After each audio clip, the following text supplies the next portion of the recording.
Alright, shed update time. I don't remember exactly where I left off.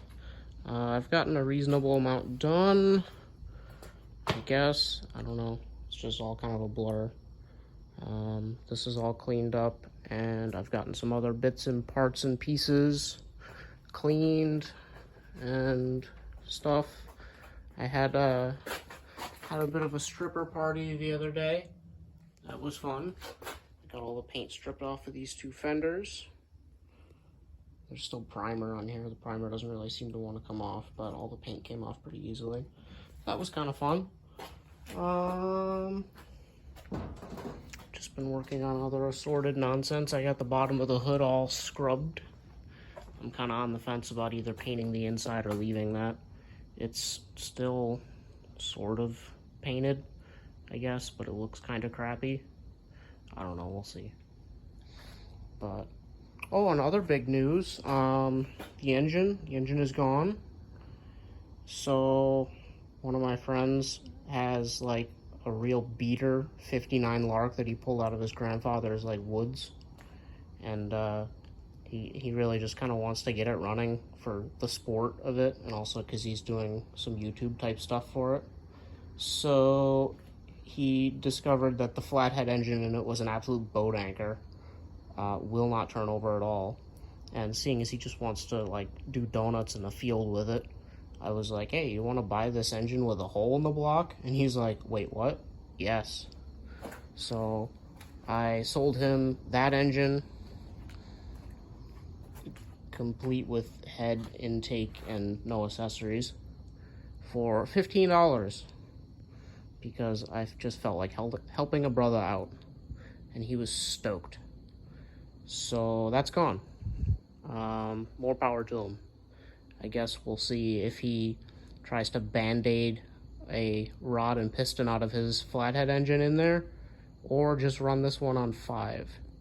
We will have to see. So that's interesting. Yeah. So what I'm doing today, a little bit change of pace from the usual grease scraping and parts cleaning.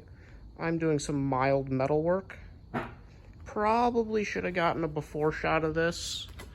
It was mangled. It was so bad. This was all jacked sideways and bent in and caved and horrible on the bottom. Most cars, this would be called a valance on the bottom, but seeing as at Studebaker they were a bunch of cheap bastards, they decided to make the whole front panel of the car one stamping. So the whole top is fine because it doesn't get hammered, but then the bottom gets munched by every curb known to man. So it was hammered, and they're always hammered. So I got everything all kind of wrestled out of there, but this edge was all stretched really terribly. And another case of if I had the right tools, if I had a shrinker stretcher and an extra set of hands, I could just kind of run that through the stretcher jaws and tighten that up and we'd be done. However, I don't have one of those. So we are doing the backwoods Graham type technique that I discovered sometime last winter of making bumps. So wherever the metal seems to be pooching up and you can tell that there's way too much metal, you just kind of let it do its thing and you make bumps in it. And what that does is it draws all the metal this way, because you're sorta, and that will tell you more or less what it's supposed to look like. And in doing this, it does stretch it a little bit more, but it pulls everything where it's supposed to be. So then what you do is you get your cutoff wheel, and it takes a certain amount of touch, and you make a little V-shaped slice, a little pizza cut out of the center. And you don't want to take too much. I took a little too much here, and it kind of snaggly. But what you want to do is essentially cut it out in like a V, and then bend these folds, you know, the little slopes back down. So you support here with a dolly, and you hit that on each side, and just kind of, and since the metal's already pulled where it's supposed to be, you've just taken metal out of there, and it just folds down. And the goal is to have about a cutoff wheel gap evenly. So you take a triangle out, and you fold it in, and it should be about, I don't know, 30 seconds or so of a gap evenly. So this one kind of came out crappy. This one was still triangular. This one was perfect. That one, nice even slice. And as you can see, just like that. And this right here was like twice as high as that. There was that much extra metal. So that came out mint.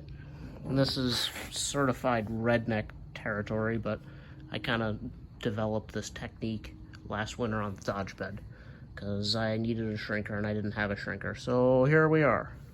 But it does seem to work pretty well. So that's what I'm up to right now. I've got work in about an hour, so I gotta keep cranking on this, but figured I'd show everyone what the technique is, because that's kind of interesting to see. But very pleased with this. This is coming along, honestly, a little better than I hoped it would so far, fingers crossed.